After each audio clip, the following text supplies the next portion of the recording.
Le protocole d'accord, le mémorandum d'entente et la réaction du Hezbollah. Quelle est la position du Hezbollah et qu'est-ce que cela nous apprend sur la situation au Liban, sur le type de discussion ou de négociation en cours? Parce qu'on sait qu'il y a deux camps qui se parlent, les Iraniens et les Américains, avec le Hezbollah du côté de l'Iran. Et il semble qu'Israël soit aligné sur la position des États-Unis. Jusqu'à présent, Israël a déclaré qu'il ne participerait pas à ces discussions et qu'il ne respecterait aucun accord éventuel entre les États-Unis et l'Iran. Et de l'autre côté, on a le Hezbollah, qui reste proche de la position iranienne.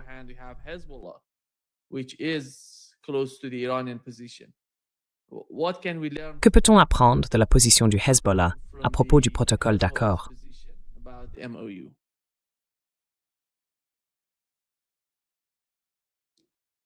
L'océan. Oui, on dirait qu'on a un petit souci avec la connexion de Lyth.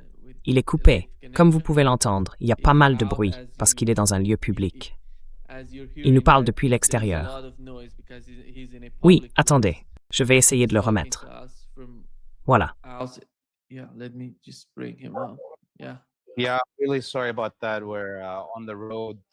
Oui, désolé pour ça. On est sur la route. On vient juste de passer du Portugal à une petite ville en Espagne. On tourne un reportage sur les mouvements anti-impérialistes et pro-palestiniens, mais aussi sur l'histoire des liens entre les peuples de la péninsule ibérique et notre région en Asie de l'Ouest. Pour ta question, tu demandais quelle est la réaction ici au Liban à ce protocole d'accord. Eh bien, il est clair que le Hezbollah voit ça comme une victoire pour l'axe de la résistance. En ce moment, on voit même des politiciens libanais faire la queue devant l'ambassade d'Iran à Beyrouth pour en gros demander pardon pour leur collaboration avec les Américains et les Israéliens dans la destruction du Liban.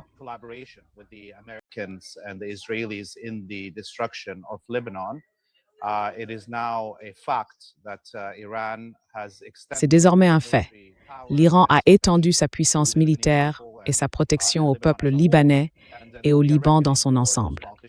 Il y aura des comptes à rendre pour les responsables politiques qui ont tout fait pour séparer les négociations de cessez-le-feu au Liban de celles concernant l'Iran.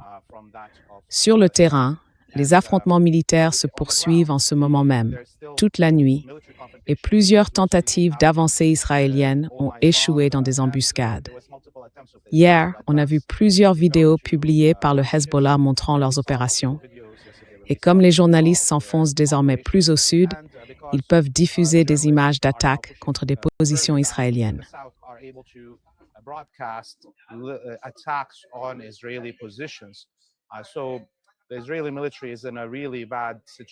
L'armée israélienne est dans une très mauvaise situation.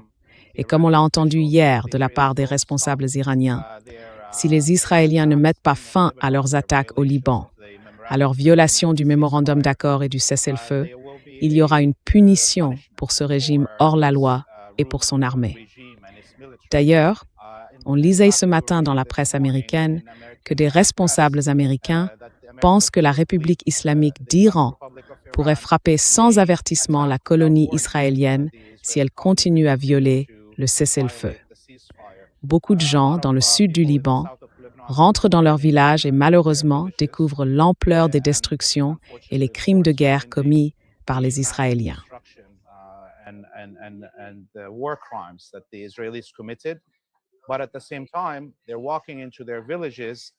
Mais en même temps, ils arrivent dans leur village et découvrent des engins israéliens détruits, des chars, des véhicules blindés abandonnés. Et ça montre bien que les Israéliens sont en train de fuir. Oui, ils essaient de faire croire qu'ils sont des colonisateurs capables de poursuivre ce combat sans que leur maître à la Maison-Blanche leur offre une couverture, une protection militaire. Mais en réalité, ce n'est pas le cas. La situation dans le sud du Liban est donc très délicate en ce moment. Les Israéliens continuent de tirer avec des drones autour des habitants qui rentrent chez eux. Mais ça ne pourra pas durer très longtemps parce que tout le monde s'attend à ce que l'Iran réagisse s'il continue à violer le mémorandum d'accord entre les deux superpuissances, l'Iran et les États-Unis.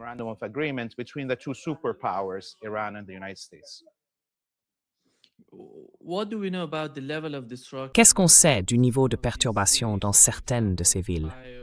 Par exemple à Tyr, à Nabathieh, à Mephadoun, dans ces zones du sud du Liban. Est-ce que c'est comparable? Quelque chose comme 20, 50, 30%. Bref, quel est le niveau de perturbation dans ces villes?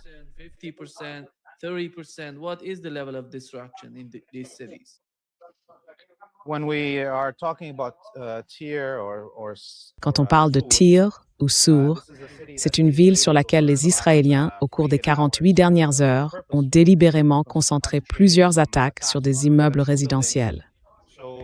Ce magnifique trésor archéologique, avec ses stations balnéaires et ses bâtiments, a été lourdement visé. Je dirais qu'environ 20% de la ville ont été endommagés ou détruits, ce qui est énorme. Concernant Nabathieh, qui est le principal centre commercial de la région centrale du sud du Liban, là je dirais plutôt autour de 10%. Les attaques dans le sud du Liban, autour de la région de Nabathieh, se sont surtout concentrées sur les villages situés à l'extérieur de la ville, sur l'axe entre le fort des Croisés de Beaufort et Nabathieh. Cela fait presque un mois que les Israéliens essaient d'avancer sur cette zone, mais ils ont rencontré une résistance très forte et une grande base de natrist de cette tentative.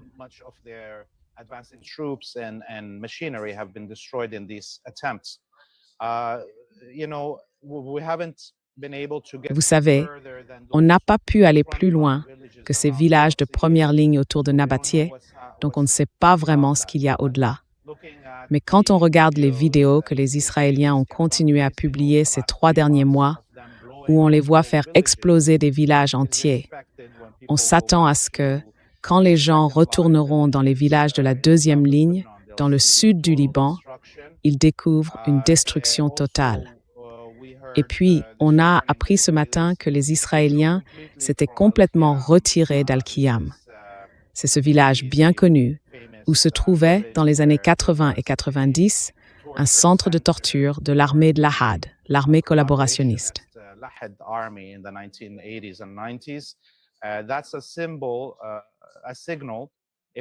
C'est un symbole, un signal.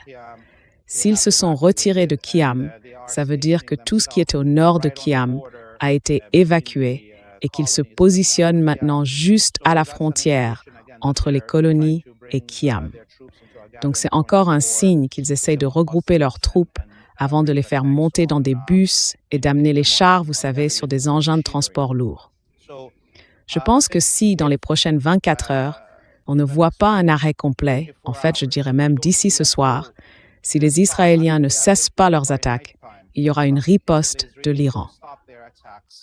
Et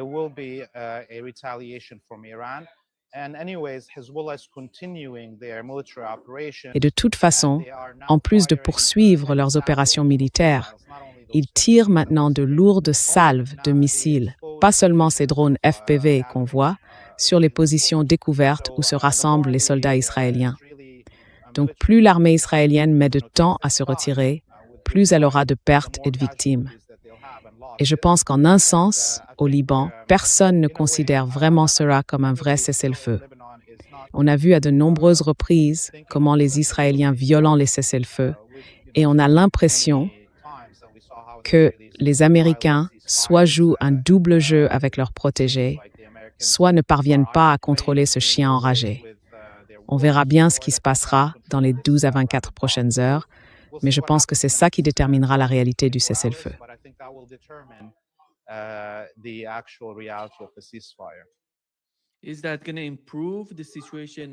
Est-ce que ça va vraiment améliorer la situation au Liban, entre les différentes factions, les partis, ou est-ce que vous pensez qu'on va revoir la même chose?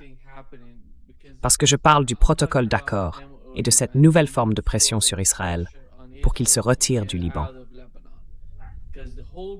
Le ministre iranien des Affaires étrangères a d'ailleurs dit hier que sans le Liban, il n'y aurait pas d'accord entre l'Iran et les États-Unis. C'est tout l'enjeu. Et on a appris, du côté de l'armée iranienne, les gardiens de la révolution, qu'ils ont déclaré « Si on nous attaque, on répondra ». Ce sont de nouvelles pressions sur Israël. Et en Israël, il y a une certaine panique politique. On entend dire « Que peut-on faire avec l'administration Trump ?» Parce qu'ils n'ont pas, du moins d'après ce qu'on sait, ils ne savent pas encore ce que contient exactement ce protocole d'accord.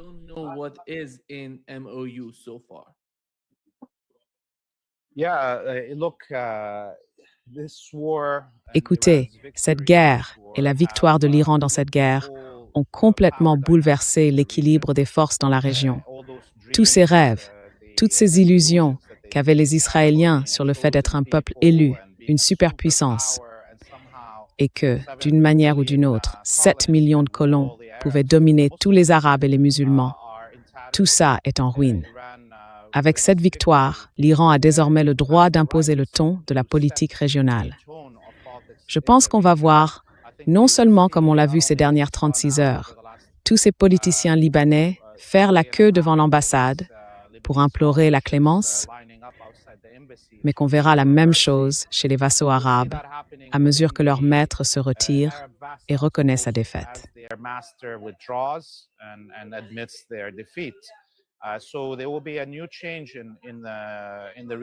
Donc il va y avoir un nouveau changement dans la région. Et à l'intérieur du Liban, il va y avoir un moment de vérité. Le Hezbollah et les partis patriotiques libanais ne permettront pas un retour à l'accord de Taïf, où certains partis avaient un poids politique bien supérieur à leur véritable représentation dans le pays. Donc je pense que si ce cessez-le-feu tient vraiment et que le mémorandum d'accord commence à s'appliquer, le Liban verra un changement dans son système électoral. Le président et le premier ministre seront écartés. Il n'y aura pas de retour en arrière.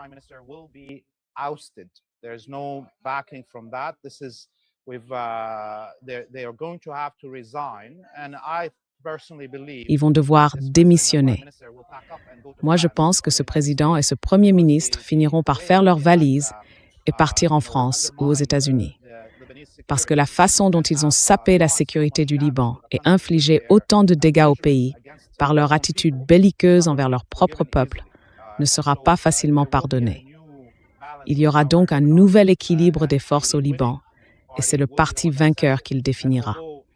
Et même si, dans les années 2000, le Hezbollah, après avoir libéré le Liban, avait choisi d'être magnanime, d'accorder un pardon national à ceux qui avaient commis des crimes et de chercher la réconciliation avec les partis qui étaient alors les vassaux des États-Unis.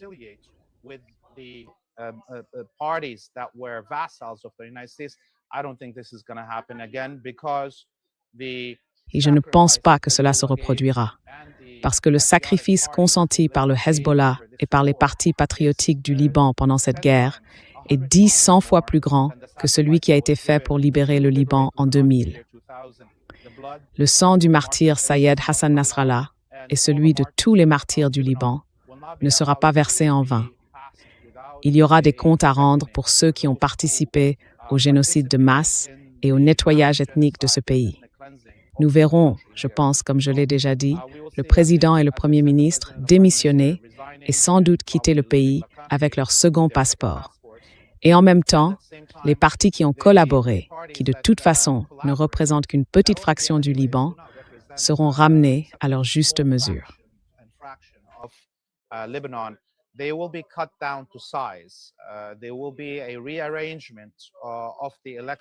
Il va y avoir une réorganisation du système électoral pour qu'il reflète enfin le vrai poids des citoyens. Et je pense que le Liban a une chance de mettre fin au système électoral confessionnel. Si les gens peuvent voter selon leurs convictions politiques et non selon leur appartenance religieuse ou communautaire, on verra alors une grande partie de la population sunnite, chrétienne et laïque voter pour le Hezbollah ou pour une coalition que le Hezbollah formera avec d'autres mouvements patriotiques. L'avenir est donc prometteur, à la fois pour le Hezbollah et pour le Liban dans son ensemble.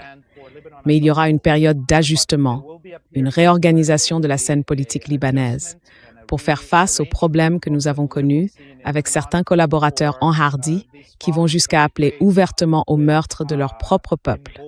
Cela, il n'en sera plus jamais question.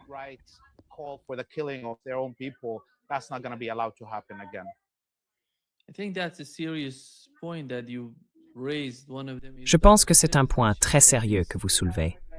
L'un d'eux, c'est la double nationalité de ces personnes, le Premier ministre et le président du Liban. Ça devrait faire partie de la Constitution. Je ne sais pas combien de pays considèrent cela comme un élément de leur Constitution ou de leur législation. On ne peut pas avoir un lien particulier avec d'autres pays avant le sien. Et quand on a deux passeports, donc on est citoyen de deux pays, c'est extrêmement problématique. On peut être une personne ordinaire, et là je pense que ça pose pas vraiment de problème. Mais quand on est Premier ministre ou président d'un pays, on doit être uniquement lié à ce pays-là, pas à un autre. Je ne sais pas, est-ce qu'il y a une discussion à ce sujet?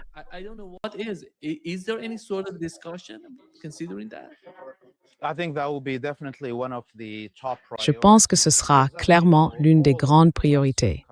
Parce que, comme on le sait, dans tous les pays occidentaux, on ne peut pas se présenter au Parlement ni briguer la présidence ou le poste de Premier ministre si on a une double nationalité.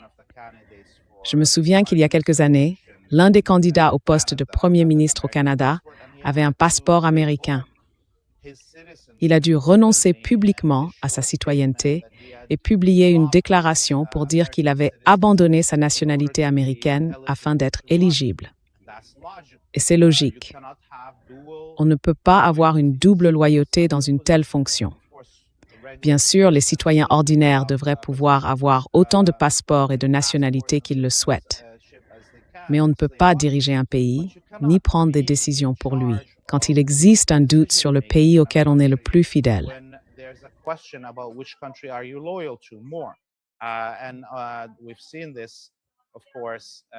Et on l'a bien vu, bien sûr, cette question de loyauté se pose maintenant, en particulier pour l'Occident, avec tous ces Israéliens à double nationalité qui, vous savez, se retrouvent dans des postes de pouvoir dans les pays ou dans des positions de contrôle des médias, des banques ou des industries militaires. Donc, ici au Liban, les questions qu'il va falloir aborder, notamment en ce qui concerne les changements de la Constitution et des règles électorales, c'est celle de la représentation. Comment élire? Pour l'instant, on est obligé de voter pour quelqu'un de sa propre confession religieuse, et il y a des sièges réservés aux différentes confessions au Liban, qui ne reflètent pas non plus leur poids réel.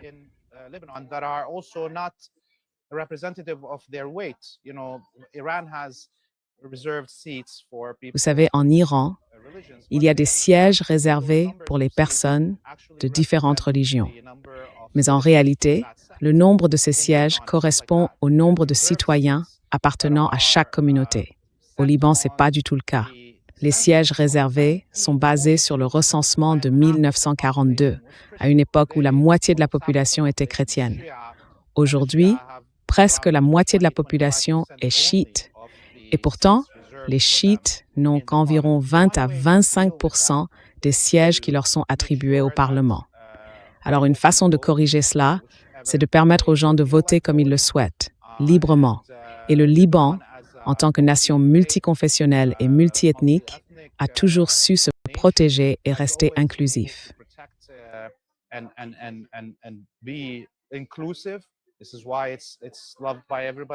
C'est pour ça que ce pays est aimé partout dans le monde, qu'on le voit comme un endroit où chacun peut être ce qu'il veut.